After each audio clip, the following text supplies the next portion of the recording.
O Parth, how can a person who knows that the soul is indestructible, eternal, unborn, and immutable kill anyone or cause anyone to kill? Right? So that's what um, Krishna is stressing on. Soul is eternal. So 213 was where Krishna starts introducing the concept of the soul. Right? The soul is distinct. So now, after talking about the soul, so now he's brought to the concept that how can you kill something? And Prabhupada is giving a very good purport here. He's talking about that everything has its utility. And when we know what the proper utility, then we can use everything for the right in the right way. And Prabhupada is highlighting violence also has its utility, and how to apply violence rests with the person in knowledge. So, and I think we talked briefly about it, about capital punishment, right? That how if somebody does capital punishment and if he or she is just prolonging that repentance or kind of paying for that karma or rectifying that sin, the reaction it gets compounded, right? So longer the period, more you have to pay. So that's why we talked about that concept of capital punishment. That we that's why people were hanged to death, and so that they don't accumulate karma more and more. And Prabhupada gives the example of a what is that surgeon, right? So surgical operation is not meant to kill the patient, but to cure for him, but to cure him. Uh, Therefore, the fighting to be executed as Krishna's instructions. Yes. So in the surgical operation, also there is some cutting, opening up, but then it's for the benefit of the patient. It's not for him. So that's what Prabhupada is saying. And then, I mean, I don't know how many of you know this, but the Mayapur temple, uh, in in uh, in 1984, the Mayapur temple, if you all have been there, it's in a very remote area. Like it's a 4-hour drive from Calcutta. It's a village area. It was a village area. It's still a village. It's not that like highly developed or anything. So at that time, you're talking about 30 years, 40 years ago, it was like very cut off from the mainstream. So many dacoits, they came there with weapons and bombs, and they attacked the temple. They harassed the devotees, and they wanted to take away the deities of Srila Prabhupada and Srimati Radharani because they were made of, I think they're made of Ashtadhatu. So they were costly. So the devotees, they challenged those attackers. Right? Uh, Shots were fired, a few dacoits got hurt, and I don't know, Bhakti Raghav Swami Maharaj, he lost his leg in that incident, right? So what Prabhupada is bringing out here in the purport about the concept of violence and its proper utility is to show that obviously ahimsa, like being non-violent is not the central point of Bhagavad Gita. Mahatma Gandhi based his whole movement saying that non-violence movement is coming from Bhagavad Gita, but that's not the central message of Bhagavad Gita. The central message of Bhagavad Gita is to surrender to Bhagavan, to God. And Krishna is showing that violence can be adopted if all the other methods have failed. Right? And we have talked in the past about the reasons of Krishna speaking in the battlefield, how it's how the urgency, and then he's also showing that that violence can be chosen if all the other methods, right? So yeah, so it's uh, uh, so yeah, so non-violence is not something that's been preached by Bhagavad Gita. And dharma, this what is right, what is wrong, is a very subtle activity. You have to always base it on what the scriptures tell us, what Bhagavad Gita tells us, right? So if somebody asks, okay, somebody's propagating non-violence, and if you ask that person, hey, let's say if somebody's doing violence against your own daughter, against your own sister, who knows? So will you still be non-violent? Right? So yeah, so then the non-violence uh, becomes actually violence for others. By you not speaking, you are actually committing violence to others. Right? So that is how subtle dharma is. Yeah. Uh, I may say that I'm not doing violence to this person, but uh, because I had the capacity to act against that violence, but I did not. So actually, I'm perpetrating violence. Violence has its utility, but we should not use it whimsically.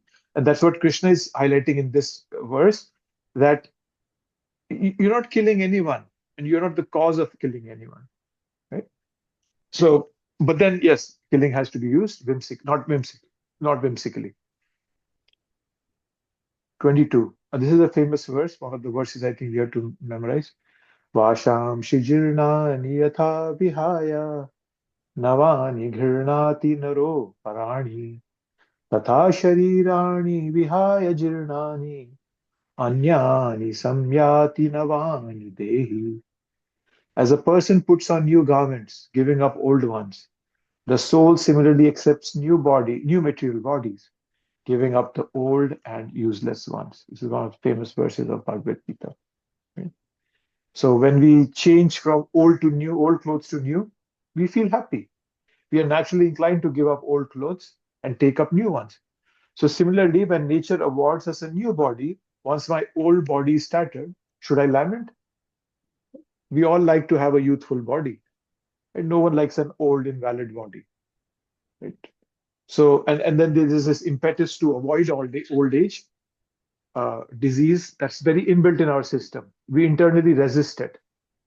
That goes to show that we are deathless, we are diseaseless, we are meant to be youthful the whole time. So there is something unnatural here. That is why I resist it. I resist death. I resist old age. Right? It's kind of violence to be subjected to this body again and again. Right? And Bhagavad Gita is teaching us how can we liberate ourselves as a soul from this body. Right? And then it's this is a um, introduction to the process of transmigration, reincarnation. Well, reincarnation and transmigration are different, I would say. Transmigration focuses on the journey of a soul from one body to another. Reincarnation is to come in flesh, right? Incarnate. The word incarnate means to come as a flesh, in flesh, right? So focus is on coming into the body. So there's slightly different. Reincarnation and transmigration are separate words, right? So in reincarnation, there are three steps. When reincarnation, so one leaves a body, the soul travels to the next body, and then acquires a body. So so slightly different, but that's the concept that's being introduced here. Krishna is bringing this concept of reincarnation, uh, or transmigration of the soul, not reincarnation. So it's more focused on the soul. That's what I'm highlighting. Right? And Prabhupada is also bringing that up in his purport. Transference of the atomic individual soul to another body is made possible by the grace of the super soul. So what happens is that when we are leaving this body, super soul, according to our impressions, takes us to the next body. That's the way it works. Yes, Sandeep. Hare Krishna, Prabhuji. Prabhuji, one Hare question yeah, so basically, Krishna has designed this system, right, where, changing of one body to another, somebody dies, they get a new body, and then it continues the process, right? So, and Mhm. that's totally understandable, like, makes sense. But isn't like the system really, really, brutal, in the sense that only the advanced devotees, very, very advanced, only like maybe a very, very few people can actually understand and, see that process, right? Everybody else just suffers, right? So, by default, isn't like system itself is very kind of unfair to the whole population in general, you know, even though it makes total sense. Uh, so you're saying that because the process is difficult, only a few can understand it, therefore they cannot come out of the cycle. Is that what you mean? Yeah, and until you understand the cycle, it's like by default the system is very unfair to people, because they are unknowingly, getting hurt and getting into trouble, and and kind of yeah, basically. So, because the advanced devotees, right, for them it doesn't matter, right, when they are transmigrating and all of that. But for everyone else, it's very hard to see the truth, correct? So, and just because it's very hard for them to see, it's very hard on them, So my whole point I'm as question Mhm. asking Prabhuji is like the way like this whole thing is designed Mhm. by Krishna, by default it makes like people really miserable, right? Uh, because they are knowledgeless. Yeah, so but then Krishna is not, uh, how to say it, Krishna created it because I wanted it, but then Krishna also wants me to come out of it, right? So yes, uh, from a bhakti perspective, this process of transmigration, right? It isn't necessarily brutal, right? But when you see it from a material platform, it might feel harsh. Yes, yeah, the soul being spiritual and eternal, it naturally belongs in a state of loving service to Krishna. But when that soul, it identifies with the temporary body and mind, it has to experience that birth, death, rebirth, and suffering, right? So, and yes, when the soul enters another body, that's also a very uh, painful process, right? But then, from a spiritual vision, if you see it, it's Krishna's mercy actually. It's giving a chance to the soul to gradually evolve and return to its true blissful nature. Right? So yes, advanced souls can do it. They can do it compassionately and philosophically. They see the body beyond it. Right? So, but then Krishna is giving us full mercy. He's not restricting anything. Right? So he's not saying that, oh, only a few people can get this. It's open for everybody. It's the soul's choice whether he or she wants to pick it up and move forward with it. But you cannot blame Krishna for it. It's like something like, for example, I desperately wanted a job. I took it up, and when I reached that place, it was I realized that, oh my God, this job is miserable. I don't want it, and I start blaming Krishna. Oh, why did you give me this job? No, but Krishna is saying you wanted it. You were really so adamant upon having it, and now you are telling me that it's my fault.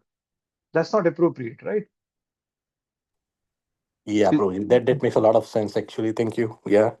yeah. So you have to understand that the situation I am in, it's not something Krishna wants me to be in. However, because Krishna wants me to come out of this situation, he is going to kind of correct my path, right? Just like a father, right? If a child wants to walk at the edge of the road, oh, the fun of just walking on the edge of the road and balancing myself on the footpath, the corner of the footpath and whatnot. But the father knows that that's not a good thing, and he pulls the child in back again, and the child again and again. Oh no, I want to walk there. I'm having fun. I'm having fun. But the father knows that no, that's not good for you, and he keeps pulling you back. Keeps Similarly, Krishna, we want to walk a path, and Krishna keeps telling me, no, no, no, Premtham, you should not go there. It's not good for you. And I'm like, no, no, Krishna, I want to do, I want that, I want that. And then I get hurt, and then I blame Krishna for it. It doesn't. That's the way it have to be looked at. That Krishna is always there to help me. However, do I want to take that help? Do I misuse my free will? That's my choice. That Krishna cannot force on me. He doesn't voluntarily force it on me. Yeah, Prabhuji makes a lot of sense. Thank you. Yeah. Yeah. So as I said, the whole essence lies on the fact that you have to take everything coming to us as Krishna's mercy, and all that is what I'm going through in life is just Krishna's plan to correct me, to bring me back, to increase my dependence on him. Everything has to be looked at that perspective. Then everything, as we were saying earlier, I think Gandharvikanta was highlighting, bringing out that point that pain is inevitable, suffering is optional. So then the suffering can go away if I take everything as Krishna's mercy. Then the suffering goes away. Pain will come. I'll see pain as Krishna's mercy, and then I'll just move forward with it. So to kind of saying in your words that it's not due to cruelty, it's just due to my ignorance. Okay. Okay. Okay. Okay. Thank you. Yeah. Yeah. So Prabhupada is talking about the transference of soul moving from one body to another.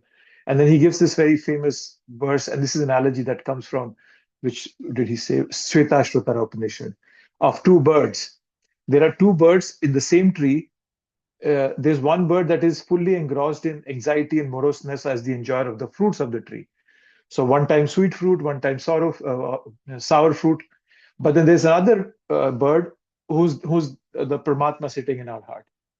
So when I, as the bird who's eating those fruits, eventually just gets fed up and turns towards Paramatma and say, hey, I don't know what to do. Please tell me. And that's what Arjun has done. He's turned towards Krishna and he's asking for answers. Then all answers come. None of your answers will be left unanswered. Okay. So Krishna is continuing his characteristics of the soul forward. And he's saying now, 23rd verse, he says, the soul can never be cut to pieces by any weapon, nor burnt by fire, nor moistened by water, nor withered by the wind. Right? So things which destroy the body, they don't harm the soul. Weapon, fire, water, wind. So they don't harm the soul. So when Arjun shoots the arrow, the soul will not be harmed. So it's kind of a definition by negation, right? Directly, we're not able to appreciate what is the spiritual fragment particle, which is within the body, right? Because the length and breadth of the spirit soul is impossible to be measured by material instruments, right? So anyway, even if it is possible, first of all, you have to see where the soul is situated. Then you can attempt to measure it. So yeah, so first of all, we cannot even see it because it is very, very small, right?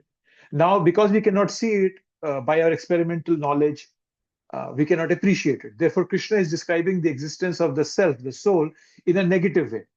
Or it is not this, it is not that, it is not this. So that's called definition by negation. He's negating things, right? Nainam chindanti. No one can cut the soul. Right? So once Ravan, he saw Narad Muni, and Narad Muni is is a very beautiful, effulgent personality, and Ravan attacked him, and he ran a sword through him, but nothing happened to to Narad Muni. So Ravan was fascinated and asked him, "How can I get a body like that?" Narad said, "Oh, you surrender to Krishna." Oh, Ravan said, "Oh no, I cannot do that." So yeah, so Nainam Chindanti. Nainam Dahati Pavaka. Pavaka is fire, right? Like Prahlad, he was unburnt in fire. Sita was not burnt in fire. Right? So personalities that are spiritual or who have fully spiritualized their existence actually can become indestructible. Kledyanti apo. Kledyanti apo means cannot be wet. The soul cannot be wet. And then sochati marutaha. The word marutaha means air, so wind. So it cannot be withered by the wind either, right? But then all the time I'm just trying to patch up my body. It's like a mockery, right? So uh, I feel that I can be in harmony in this world. Oh, just let me go to the gym, have a fit body, and everything will be perfect. I, Perfectly healthy people can also get a heart attack. They can get some disease or not, whatever. So I'm not telling that you shouldn't go to the gym. Keep yourself fit. Keep yourself fit, but don't be overly dependent on this body. The world is subtle, right? So yes. And then Krishna is saying that it cannot be cut, it cannot be burnt. That is because it's an eternal part of Krishna, right? So yeah, so it's like and in the 15.7, Krishna says that Mama Ivamsho Jiva Loke Jiva Bhuta Sanatana, that I have eternally been a part of Krishna. It's not like I was a part once and I got separated and I'll merge back one day. No, right? So yeah, I'm eternal, right? So things that harm the body cannot harm the soul. And then Prabhupada, he elaborates upon the different types of weapons. He's talking about the different weapons in here. He talks about nuclear weapons and firearms and whatnot, right? So then, continuing the same thought about the soul, this individual soul is unbreakable and insoluble and can be neither burned nor dried. He is everlasting, present everywhere, unchangeable, immovable, and eternally the same, right? So, uh, you can actually, when you read these verses, right, you can actually personalize them, right? So wherever the word soul is coming, just put your name, right? Okay, so I, as Prem-dham, I'm unbreakable, right? I can never be burnt. I can never be dried. I'm everlasting. So you can think of it from that perspective also, make it personal, right? So we are atomic particles in this world. We take up different bodies, all the way from a single-celled amoeba to the whale, the big mammals. We are always there. The shape and capacity changes, right? And all these are an outcome of a genius intelligence. Right? So, and if you see any living entity, it's perfect in one sense. Like if you see mosquitoes, you will not even realize the mosquito comes and sits on your body when it sits on your arm. It has a perfect landing. I don't know if you felt this, but many times you don't realize that the mosquito is sucking your blood because they have this anesthetic agent that numbs you before it sucks your blood. Right? So they have this a perfect tool endowed by Krishna to them. Right? When mosquitoes mate, they produce thousands in one go. Humans cannot do that. So but then we're not this body. We are not this body. We are a soul. We take up different bodies, but eventually we are a soul. Right? And we all should be fascinated by the fact that I am not a body, I'm a soul. And how can I attain my true nature, which is perfect? That should be a goal for all of us. In the material world, there is no problem. Sorry, the spiritual world, there's no problem. And in the material world, there is no solution. This world is designed to frustrate us. Why frustrate us? So that eventually we can go back home, back to Godhead. That's the only purpose here. And whoever realizes this bigger purpose, that I'm just meant to go back home, back to Godhead, then that person becomes tolerant. Prabhupada gives that example of when a person gets into a bus or a train, and there's no space to sit. It's not like he starts fighting, oh, I need space to sit, I need space. Just think that, okay, just an hour-long ride, I'll just stand. Right? So similarly, when we start seeing this world as that way, that's just a journey, and there's a purpose. It's something to teach me here. And once I learn that, I'll be ready to go back home, back to Godhead. If we see it that way, then we become tolerant. Right? So now let's look at this. So there are 4 statements here, 4 conditions in this verse. Oh, sorry. In both these verses, there are conditions. So, right, there is a weapon, fire, moisture, and wind here. And then there are the soul is unbreakable, insoluble, burned or dried, everlasting, present. So there are 4 conditions given in the earlier verse we were reading, right? The weapon, fire, water, and wind. There are 4 conditions given, right? So water cannot dissolve because it is insoluble, right? So now these verses, they sound a bit similar when you will see it, right? In this 24th verse also, there is a mention of being burned, where it was mentioned in the 23rd word also, like burned by fire, right? And then dried, right? So dried. So there's a mention of being moisture being there. It's unbreakable and insoluble. So they both of them sound similar, right? So in the 23rd verse, what is happening is there is an assertion being made, right? And in this verse, the characteristics of the souls are given that's described, which explains those assertions. So, for example, here it's saying it cannot be burned by fire. So when it cannot be burned by fire, so that's the fire is the important part there that's being highlighted, right? So that's that the material elements cannot affect it. So, and similarly, that's been expanded here, that something was asserted, and then the characteristic is given here, right? That okay, so it's beyond that concept of being burned, right? So, and then it's also explaining how the soul is sarvagata. It's all pervading. That's being talked about here. Present everywhere, everlasting. So that's being mentioned here. That is all pervading, right? So here you can think of it in 2 ways. When it says that it's present everywhere, if you look at it from our perspective, I as an individual soul am not present everywhere. However, I can go everywhere. So that can be one way of looking at it, that uh, present everywhere doesn't mean that I am the one pervading everything. It means that me as a soul is capable of going everywhere. There are innumerable souls. Souls can be present on other planets. So if I get a body particular for another planet, I'll be born in that planet, right?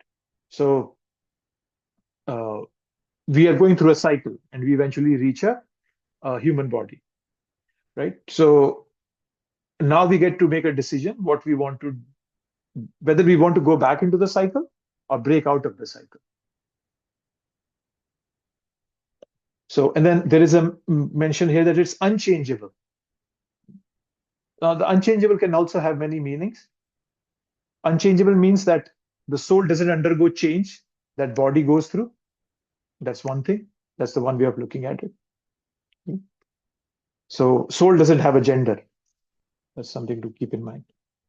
Right. So yeah, something being these things are being highlighted, repeatedly by Krishna.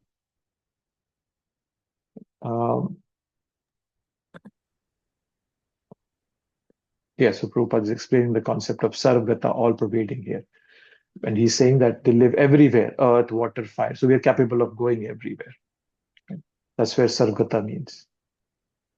I know these verses can be a bit complex. Just wondering if anybody has any comments or thoughts or anything before I move forward. So, what is the meaning of immovable? Yeah, that's what I thought too. Immovable.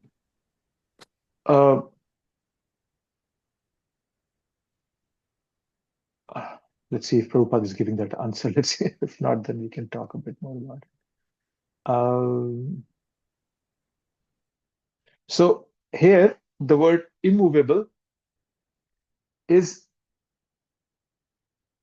let me think about it.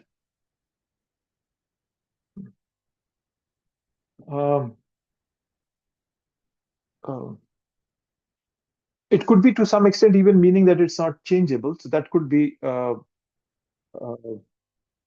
that soul is immovable. That could be one thing, but then that is also being highlighted here.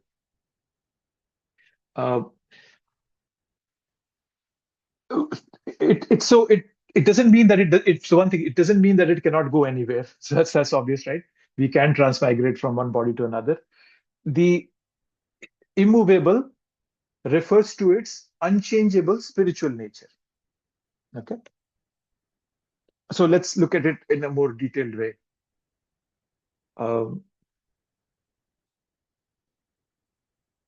The soul has an essential nature, right? Which is, we are Sachidanand.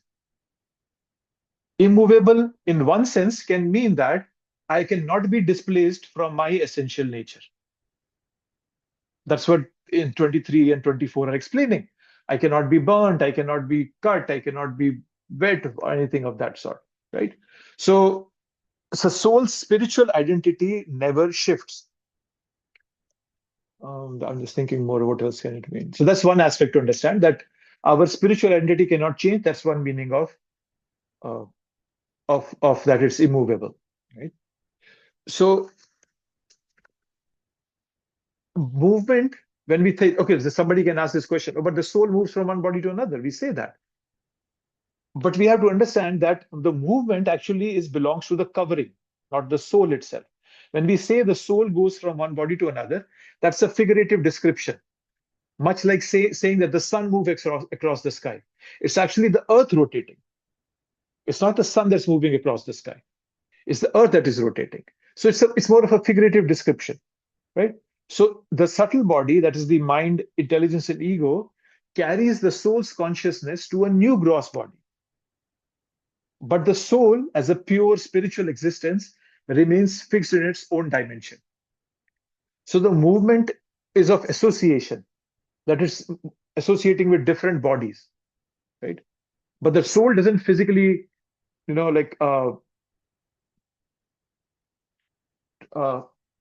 yeah. So yeah, that's something to also keep in mind.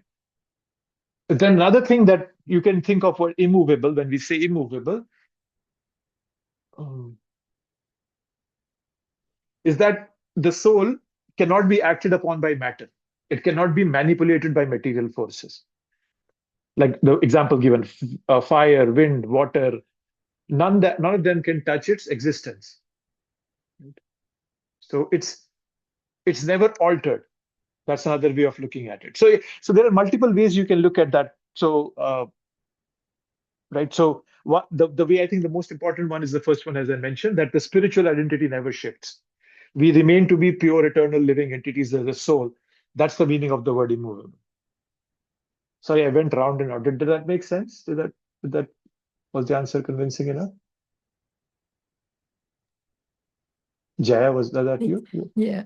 Yeah. I mean, the first explanation is more convincing. Yeah, that's the worst one. And uh, but yeah, you can look at it from different perspective. But yes, that's the essence which I'm saying, that our spiritual identity does not change. It's immovable. You cannot. That's what it never shifts. It's not like I'm a pure living entity today and tomorrow I'm not a pure living entity. I'm always a pure. So that's what the word achala or immovable means. It doesn't get reduced to anything. It doesn't get corrupted by matter. So yeah, okay. Well, okay. So that's okay. So you can just keep that first one in mind. They were they Thank were you. a, You're welcome. There were a couple of hands that were raised. Please go ahead. No hands? All Really, okay? can I ask one? Yes, Prabhu.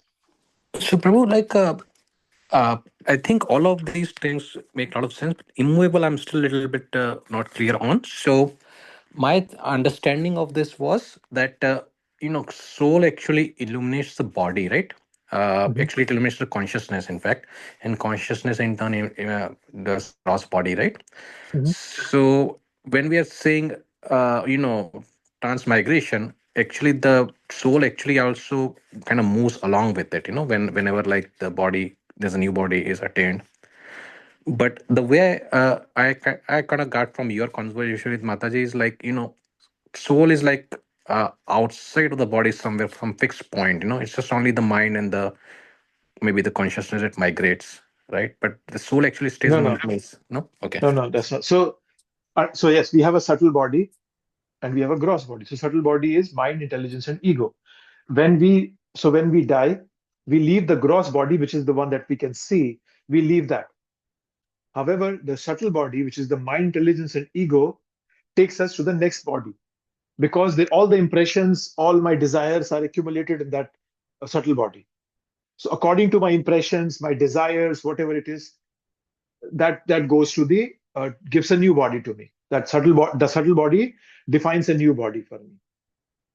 So yes, so it's not that the soul is separate uh, and then the subtle body is separate and they behaved separately or something. So, in other words, Prabhu, you're saying soul goes along with the subtle body, or it's Yes. outside the subtle body? I guess that's my confusion. Well, so you can think of it. Let's say, okay, uh, think of soul um, as pure white light. Okay, it's pure white light. Now imagine that light passing through different colored glass panes, red, blue, green. When it shines through a red glass, the room looks red. Through a blue glass, the room looks blue. Similarly, whatever color it's passing through, it's going to look of that color. So the light itself never changes the color. Only the glass determines how it appears. When the glass breaks or changes, the light remains unaffected. So consider the light as a soul. So whatever body the soul is being reflected to through, that can be different, but the soul remains the same. Right? So look at it from that way.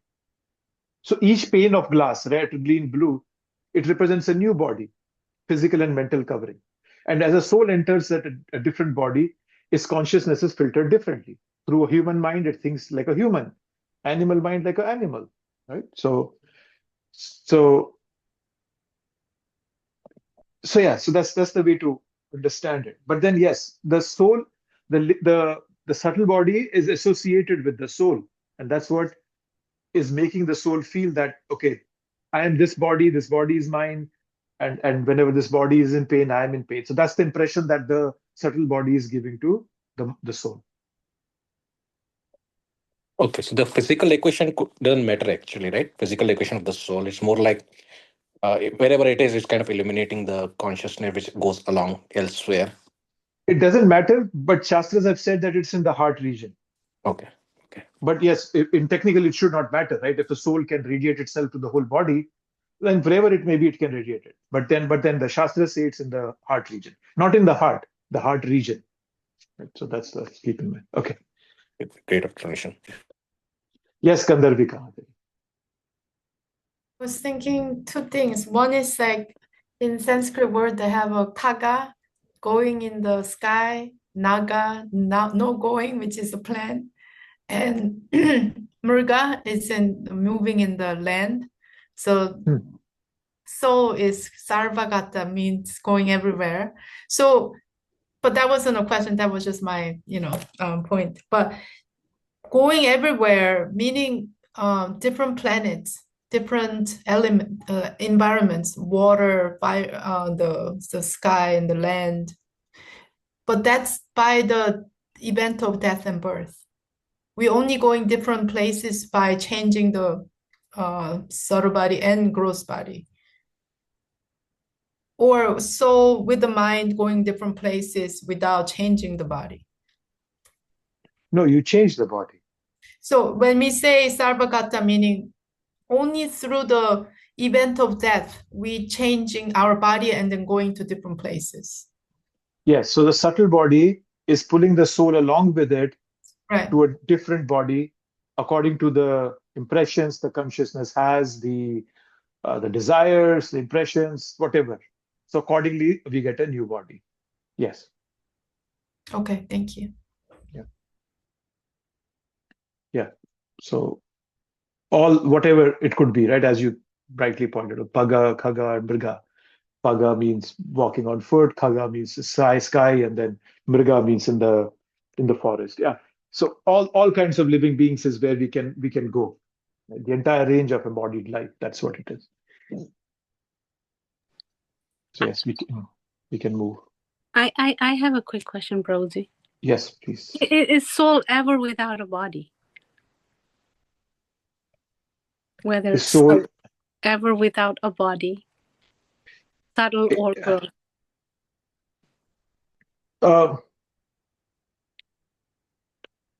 It's well, so the soul is truly never without a body.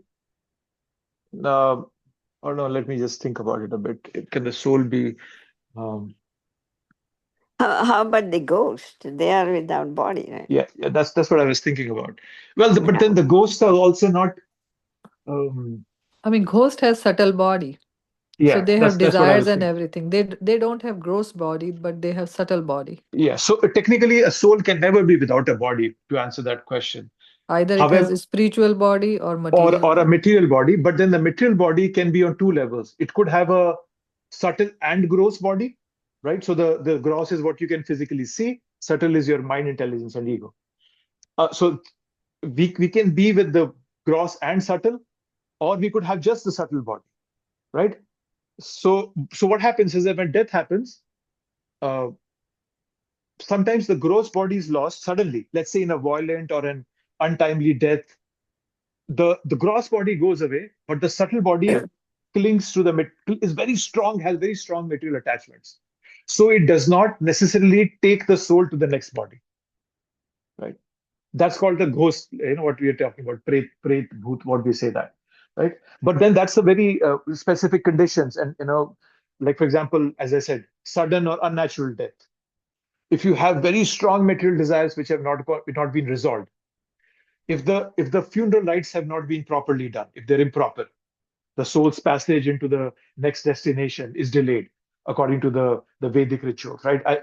In the Vedic rituals, the body is to be burnt immediately, right? So, and there are many other rituals. I'm not fully aware of them, but that's the reason we do it, so that the soul can just move away from this body. That's why they burn the body, because the soul always is still desiring to get into that body if the body is not burnt. That's why they immediately burn it. So yes, it's never without a body, but depends whether the body is spiritual, whether the body is subtle and gross, or the body is just subtle. Yes, go ahead, Julian. There has to be a time lapse between the soul, the death of the. I mean, when if a soul is residing in a body and that person, that I want to say living entity dies, so the gross body is gone. So now soul's traveling with the subtle body to find another body. I think that's where the 1 year ritual comes in. I've read Garur Puran, so according to that, the soul travels, through different phases. And Prabhupada has talked about it. I know Prabhupada has said 6 months, and he's given that analogy that, like you sleep for 6 months and then you wake up in a new body. Kind of, he's given that, right? Yes. So there is a period there, right? And it can be variable.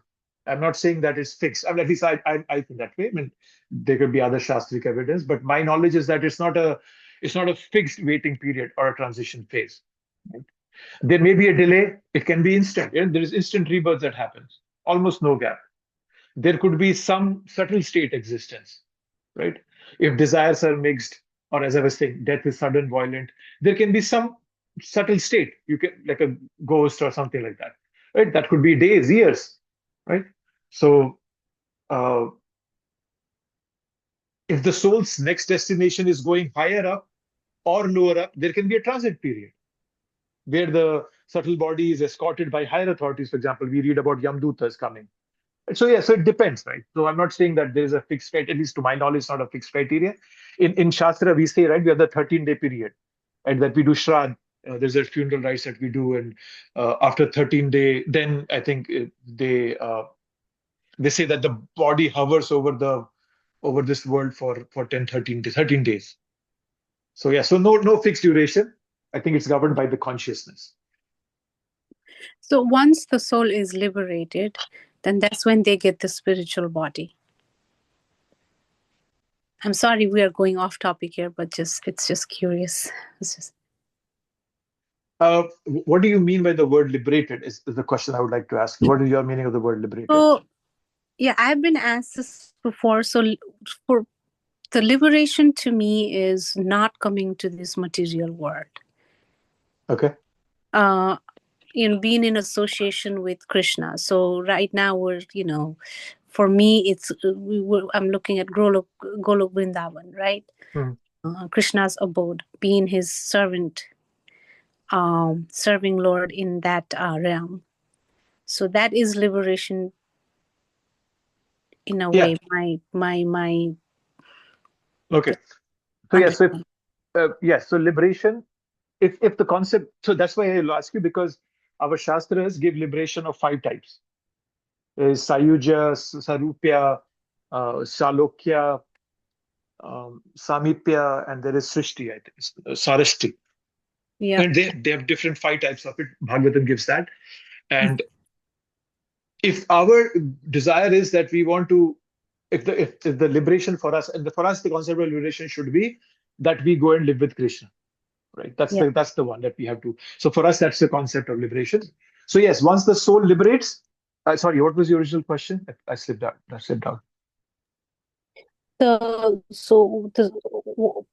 If the soul gets the spiritual body when liberated, and you asked me what is liberation to me. Okay. Yes. So if liberation means that we'll go and stay with Krishna, then we won't have a material body anymore. Yes. That's right.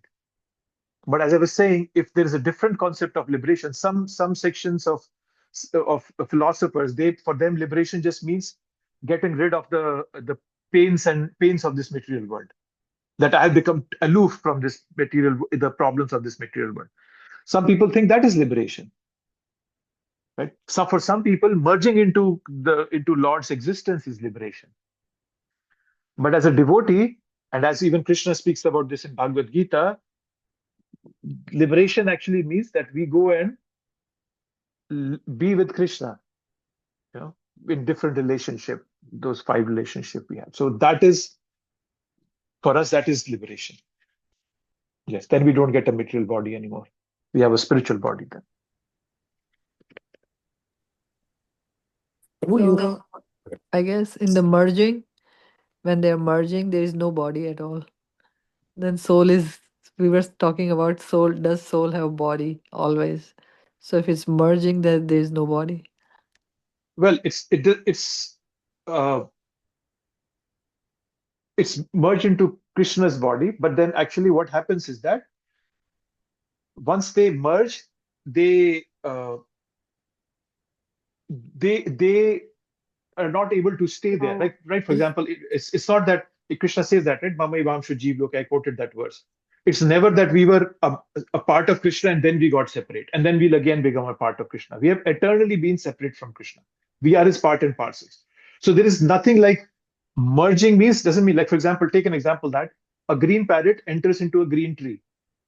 When you look at it from outside, it looks as if the green parrot has merged with the green tree. But it has not actually merged into it. Yes, it's somewhere in there, but it looks as if it has merged with the tree. So the soul never loses its individuality. So look at it. That's the way to understand that part. So, Prabhu, like whoever is saying It's okay. Brahma Jyoti, right? To what Mhm. Mataji asked, who is saying Brahma Jyoti Mm. is kind of not a complete Brahma Jyoti concept, right? Because their idea of Brahma Jyoti is basically losing their existence. But here, actually, they are, maybe they are thinking they are losing their existence, but they actually have a existence, just like that example you gave for the Yeah, parrot. but they don't have any relationship with Krishna. That's the problem in Brahmjyoti. You don't have a relationship with Krishna. So then again, you come back to this material world because it's only relationship that makes us happy. So yes, you're right. So I have a question. Like, if you Yes, have a ma'am. spiritual body, we have a subtle body. Mhm. We should have a subtle body that time, right? Like So intelligence. yes, you have that, but it's purified. It's not the Okay, so same intelligence, mind, and ego that we have right now. That's going to go with us. It will be completely purified, fully aware what my true nature is, and okay. so instead of false ego, it becomes our true ego. But yes, So we maintain that. Yes, that's why it says spiritual body. yes, that's what it says. Okay, so Yes, you're right. purified. Okay, Mhm. thank you. So I find that it's interesting that people don't believe in reincarnation Mm. in religion, other religion, but they do believe in burning in hell and suffer or enjoy the heavenly pleasure. So if you don't have a body, how do you suffer? How do you get pain? You know what I mean? Mm. How do you burn in the hell? You have to have a skin that has to burn. You have to have a mind that has to have a pain. Yeah, So I think that's a strong argument point against reincarnation. If you want to be born in the heaven, if you think you're going to go to hell, that's taking a body that's going to suffer or have a pleasure in a different level of different gross body, like a yeah, spiritual body or subtle body. I mean, spiritual body or gross body, but gross body type will be different according to the planet that you're going to be landing at. yeah. That's correct. Yes, and actually, reincarnation is not a philosophical principle anymore. There is a professor at the University of Virginia. Actually, there's a full-blown department. It's called Department of Perceptual Studies. You can look it up. It's in University of Virginia School of Medicine. It's a part of School of Medicine. And there's this doctor. I forgot his name. He started this department, and they have documented thousands of cases of children's memories of their previous lives. There's so many cases that reincarnation is no more it's just something that only the Hindus believe it and it's not true. I think it's a proven fact. You can look it up. It's at the University of Virginia School of Medicine. It's called the Department of Perceptual Studies. They have books written. They have published literature around so many cases where kids have had rebirth and they remember their past lives and they know who murdered them or who was their wife or son and all that. So it's a proven fact now, actually. Okay. Prabhu, is there any situation like where there is only pure soul, just no body at all, like where somebody exists as only a soul without any, yeah. No, there is no such situation, Prabhu. Because that's what we've been discussing, right? The soul has to have a body of some sort. Either it's a spiritual body or a material body. The material can be both gross and subtle, or just subtle. Okay. But yeah, it's never without any body. It's always there. Yeah. Okay. So moving on to the next one. It is said that the soul is invisible, inconceivable, and immutable. Knowing this, you should not grieve for the body. This is verse number 24 to 25. So Krishna is continuing with his thought of that soul, right? So we cannot perceive soul with our material senses, right? So when it says inconceivable, you can ask, oh, why do I need to conceive about soul, right? But the reason that Krishna is bringing out this word inconceivable, unless we don't think about soul, we cannot understand the goal of our life, right? The body is destructible, right? So we cannot conceive soul with our independent understanding. We need help from Guru and Sadhu and Shastra. So unchangeable, the word it's in immutable here. The word immutable means that it's changing. It's not changing. So what that unchangeable means that it does not go through the 6 changes of the body, right? It's born, growth, sustenance, dwindling, reproduction, dwindling, and death. There are 6 stages that we all go from, right? So the soul is not going through those 6 phases. That's what the word immutable means. So the word immutable means unchangeable. So that's what it means. And that's so Krishna is establishing the fact to Arjuna that don't lament, right? Do not lament again and again. So Krishna is repeating here also, do not grieve for the body. So he's giving all these concepts, right? So yeah, okay. Mhm.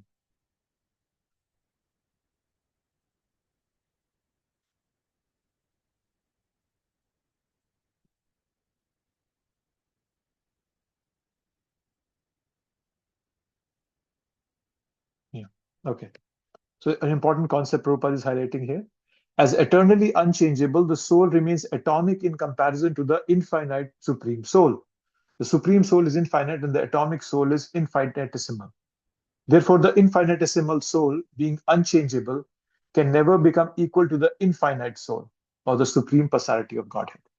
So we always are a part of Krishna, right? But we are a small part of Krishna. We cannot become infinite like Krishna. So keeping that in mind. And then Prabhupada brings out here repetition. This is an important thing Prabhupada brings out. Repetition of something is necessary in order that we understand the matter thoroughly without error. Right? One thing you will see as a common theme in this section is don't lament, don't grieve, no shochitum arhasi. So Krishna keeps telling Arjuna again, again, again, and again, the same thing. So he's repeating the same thing, right? We are like kids who are making these sand castles near the beach, right? I made a three bedroom house, 2-car garage, so forth, right? So we adults are also like big children. We have our own toys. Toys have changed. We all are like this kids, right? Uh, so um, and it all goes away. A wave comes and it takes everything away. So we have to keep repeatedly telling ourselves these things. If a fire happens, you might have seen some unfortunate, some house catches fire or something. Just imagine that somebody must have spent years in building that house. Somebody bought it. Somebody's paying mortgages. People collect memories in those houses, right? So much, and all of that gone in a second. It doesn't mean we don't collect. We have to live here, right? We can't just pack up and leave. So, but then we have to learn to tolerate whatever is coming, right? Don't lament if something happens. So we don't get carried away by useless attachments. Life is the preparation and death is the examination. Just look at yourself, you're on a preparation leave, right? And that exam is going to be a surprise test for all of us. We are not going to be as lucky as Parikshit Maharaj being told, okay, 7 days from now, you're going to die. No, we never know when death is going to come to us. So, yeah. At the time when the last time comes, you cannot just say to, oh, let me chant some rounds. Probably I can remember Krishna and then I will leave. No, you just come as a surprise test. So prepare well for your exam. Be ready for that surprise test.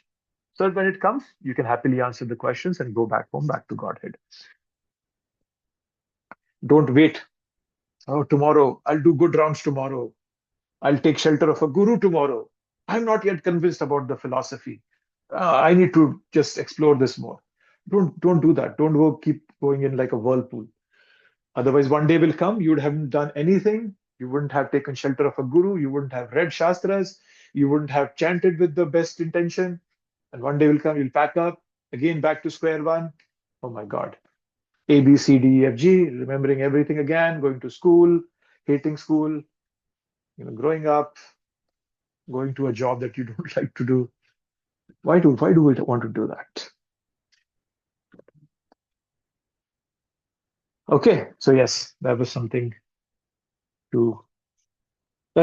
here that's being highlighted here, right? We should not grieve for the body. Abhīṣṭa is highlighting that.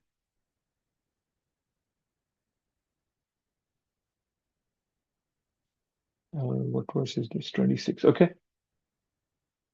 Now here, Krishna's now taking it's a slight detour now. If, however, you think that the soul or the symptoms of life is always born and dies forever, you still have no reason to lament, oh mighty aunt. So in case, so Krishna is using the word atha chainam. He's using atha chainam. Atha chainam means in case you believe this for a minute, right? In case you believe that you're not a soul, but still you don't lament, right? And then Krishna is talking about those people who don't believe in a soul, right? So it's basically an atheistic philosophy, right? Let's presume for a minute that the life is coming from chemicals. We should not lament. Who cares about chemicals? Right?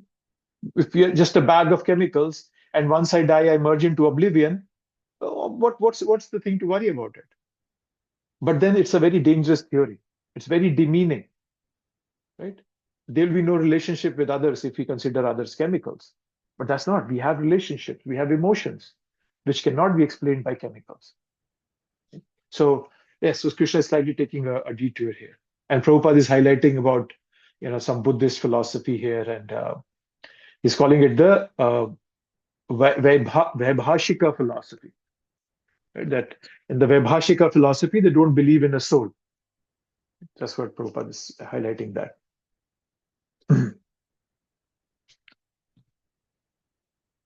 Okay. Then one who has taken his birth is sure to die, and after death, one is sure to take birth again. Therefore, in the unavoidable discharge of your duty, you should not lament. Again, the same thing, not lament. Sochitam. So Krishna is repeating something. As Prabhupada is telling, repeating helps establish that thing more deeply into our mind. And that's what Krishna is doing. Again, helping or insisting the same thing so that it gets registered in our mind in a deep way. So earlier, all the thoughts were very aesthetic, right? Oh, just philosophical. Here, it's more of a karma based. Because, where's that?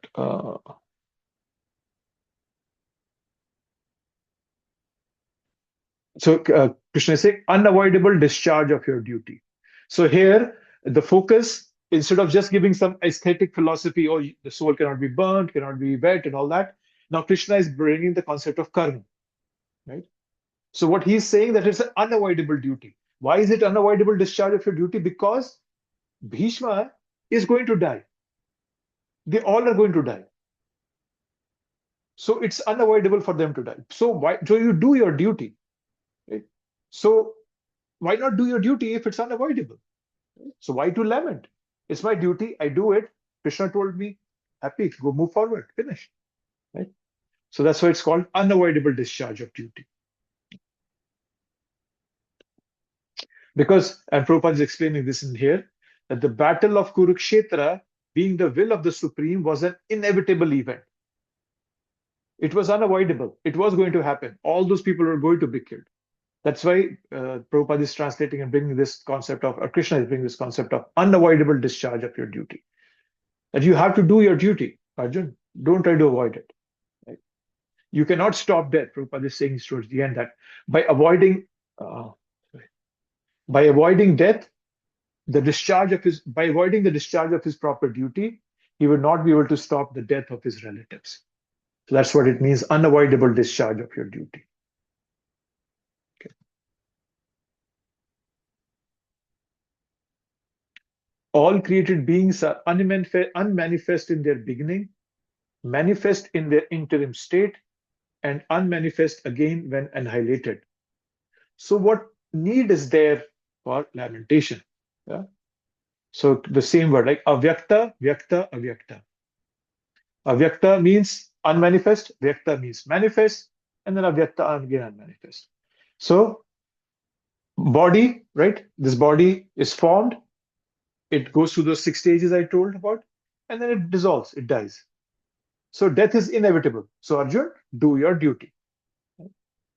So, and then Prabhupada, let's see what Prabhupada said.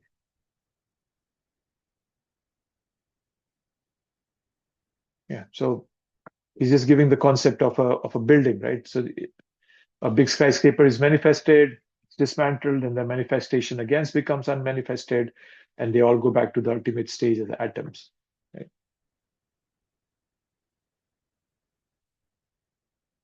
Yeah. So yes, Krishna is again and again stressing upon this fact that, hey, don't lament. Even if you feel that this body there is just the body, then there's nothing to worry about it. And if there's nothing beyond this body, then why are you worried about it? And if you think the body is a soul, then why are you worried about the body? So Krishna is just convincing Arjun from all viewpoints. Okay. So this is any thoughts or any comments, anything from anybody who's not spoken till now? Let's see. Anybody, any thoughts? Who haven't got a chance to speak? Hare Krishna, Prabhuji. Hare Krishna. There was one question somebody asked, I forgot who. It was like, our soul is without the body. So my question is, when, the everything annihilated, is it the soul without the body at that time? Because it merges into the Mahavishnu's body, everything. But you still carry your subtle body. Oh, you still carry at that time also annihilation? Yes. Oh. You won't have the gross body, but the subtle body will always be there with you. That is how, when that again, after everything just disappears and again comes back from Mahavishnu, then again, how do you get reminded of your previous births, desires, and karma? Is through the subtle body. Hey, Premnam, you wanted to fly in the sky. Okay, I'll make you a bird. So the subtle body always goes with you. Okay, thank you, Prabhuji. You're welcome. Anything from you, Keshav? I just had a question. So, when we're reading the verse about the soul being immovable, what does it mean that the soul cannot be moved? I think we talked about it, right? We said that immovable means nobody can take away the how do you call it? What was that? The basic essence of the soul, right? It cannot be displaced from its essential nature. What is the essential nature of the soul? Is Satchidanand. And nobody can take that Satchidanand, the nature of the soul, away. That's what it means by immovable. Spiritual identity never shifts. Understand it that. Thank you. Okay. Anybody else? Who else didn't get a chance to speak?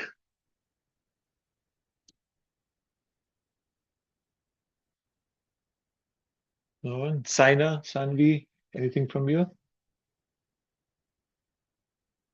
Not really, Percy. I feel like you answered a lot of the questions about the soul, and it was definitely like a way more like deeper dive into like the soul, and like I really like enjoyed. I really liked the points Okay.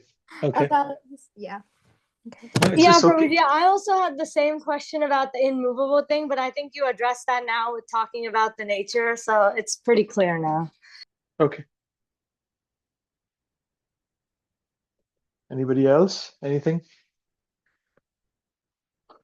I just took a pause because this next verse is would require some discussion, so I wanted to take a minute before that. Prabhuji, I just like to know a little bit more deeper about the soul. It is a previous verse 25.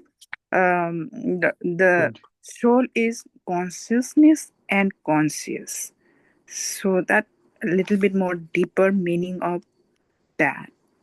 Understand?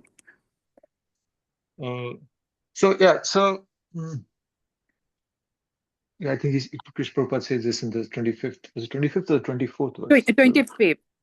25th. 25th. Let's pull that up then. Where does Prabhupada say? Oh yes, the soul is consciousness and conscious. That is also the statement of the Vedas, and we have to accept it. Yeah.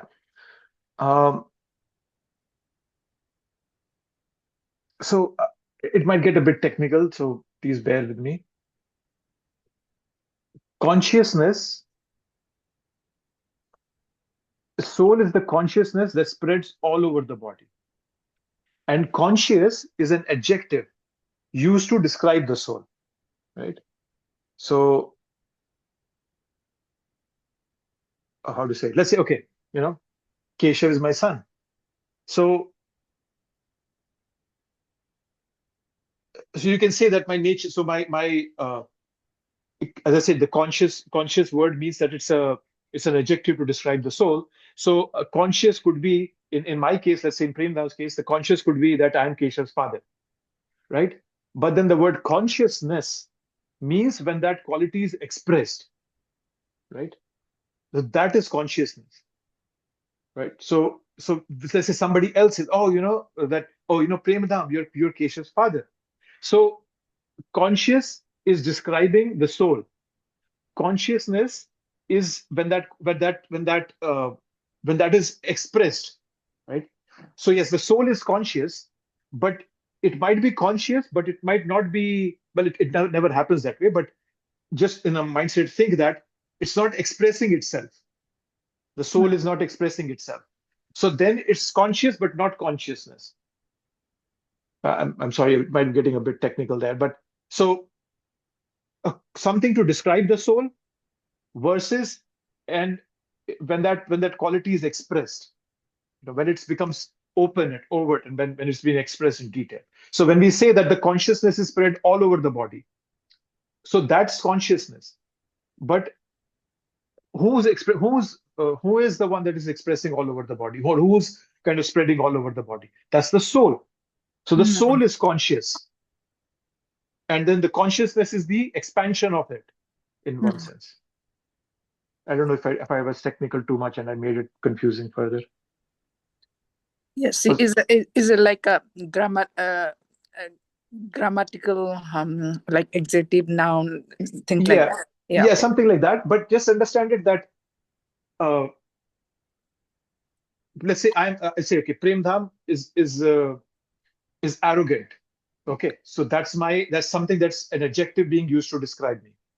However, that adjective can only be expressed if I show that quality to somebody else. Like say, I'm arrogant to you, I misbehave with you, I'm rude to you. So that's the difference between being conscious and consciousness. So conscious means, yes, I have that quality, but it's not yet been expressed. When it gets expressed, it becomes consciousness.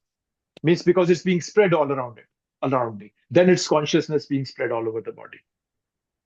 The conscious is being spread all over the body as consciousness. Yeah. Thank you. Now Okay. I clear a little bit better. Okay. Thank you. Thank you. Okay. We can move further if nothing. This we are at what? 817. Okay. So there's one verse. Too many Ascharyavat. Krishna is using the word Ascharyavat in astonishment. Let me see. Where did I go? Oh, 32. I went ahead. 31. 30. Okay. 29. Some look on the soul as amazing. Some describe him as amazing, and some hear of him as amazing, while others, even after hearing about him, cannot understand him at all. Right? So this is interesting. So I think, just give me a second. I wanted to see if I have a slide for this. I think I had a slide for this. And if not, I'll just explain it, but I want to see if I could make it in any way better. Hare Krishna, Krishna, Krishna, Krishna, Hare Hare. Oh.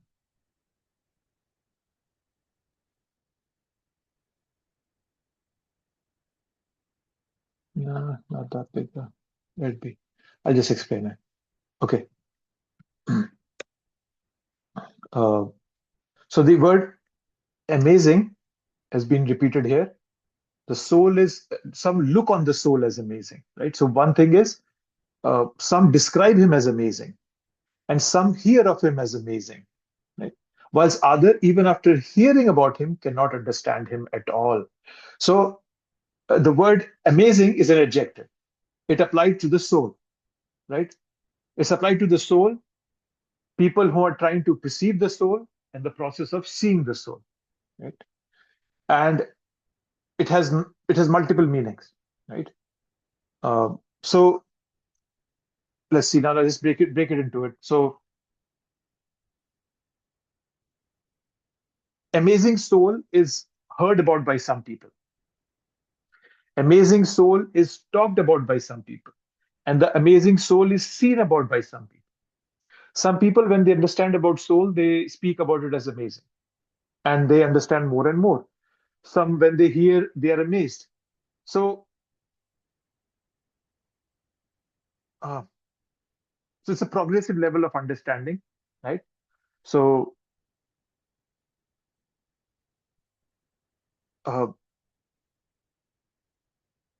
look on the soul as amazing, describing him as amazing, and hearing of him as amazing.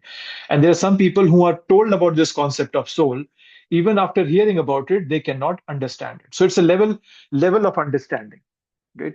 So why cannot people understand? Because they have a poor fund of knowledge, right? They are not austere enough in life. So even after hearing about the soul, they don't pursue further investigation. We let go of the topic, right? So understanding it that way, they can be illusioned by the material energy, right? Some people accept the soul and super soul as one. So there are many reasons why people cannot, even after hearing about the soul, they cannot understand about it. So it's a progressive level of understanding, right? So so yeah. So that's the way to understand it. That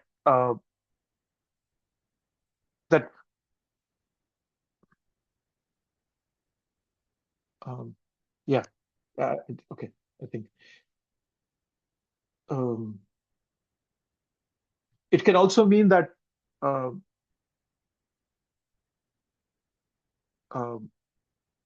when they say look on the soul as amazing, so some people, when they hear about the concept of soul, they get amazed by it. Okay, oh yes, these living entities we are living entities, we have a soul in them. And then somebody who, so that's one level of understanding, that okay, oh yes, I see every living entity has a soul in them. But then the next level could be, somebody could be intelligent enough that he or she has understood it, and they can describe it further. So that's a second level of category of people, that they have a next level of understanding.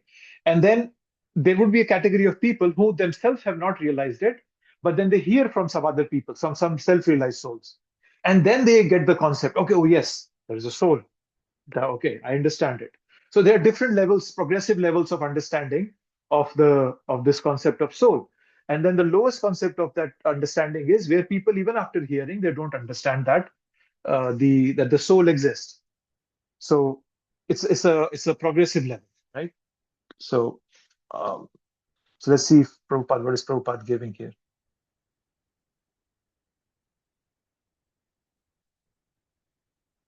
Okay. The easiest process for understanding the subject matter of self, however, is to accept the statements of the Bhagavad Gita spoken by the greatest authority, Lord Krishna, without being deviated by other theories. But it also requires a great deal of penance and sacrifice, either in this life or in the previous ones, before one is able to accept Krishna as the Supreme Personality of Godhead. Krishna can, however, be known as such by the causeless mercy of the pure devotee and no other way. Right? So here Prabhupada is kind of summarizing the verse here, right? So uh, some people, their understanding is only to a level of, oh yeah, there is a living entity, there is a soul, right? But then there are some people who have taken next level understanding and they can describe it, and some people can hear it. However, Prabhupada is clearly highlighting here that you have to understand it directly, either from Krishna through the Bhagavad Gita, or by the mercy of a pure devotee, right? So, and actually, Prabhupada is saying that Krishna can, however, be known as such by the causeless mercy of the pure devotee and by no other way. So, even for us to understand the Bhagavad Gita, we need the mercy of a pure devotee. So, we might have this concept that a soul exists. We might hear from some people that the soul exists, and we might be amazed by that.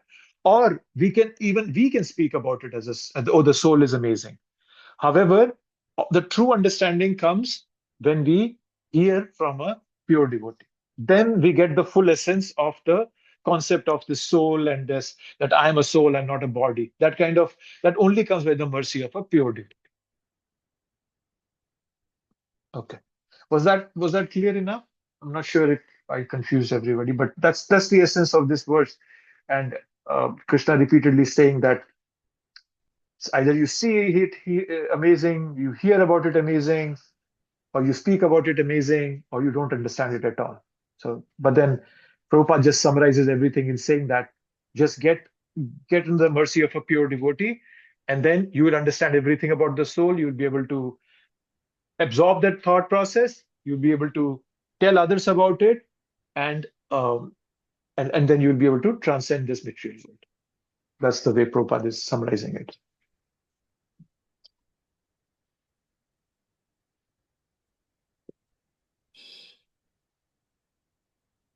Okay, all okay?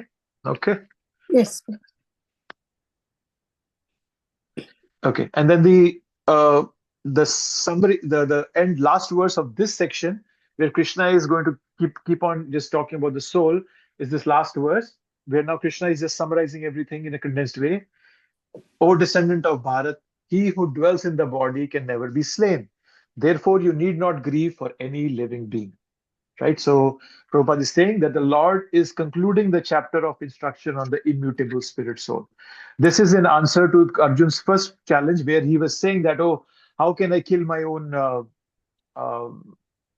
people, like my own family members, right? So that compassion concept that Arjun put forth, the first problem, the reason for not fighting, has been answered by Krishna in these verses, right from the beginning, the 11th verse, where Krishna starts talking about the soul, till now the 30th verse, that, hey, you're not a body, you're a soul, don't worry about it, so you go ahead and fight. Right? And then from this verse on, I think is it just a couple of verses, where the Arjun had given another reason, was about enjoyment. Whom am I going to show this kingdom if everybody dies? So that will be refuted in the next two verses. We'll pick that up in the next class. Okay. Any last minute thoughts, comments, questions?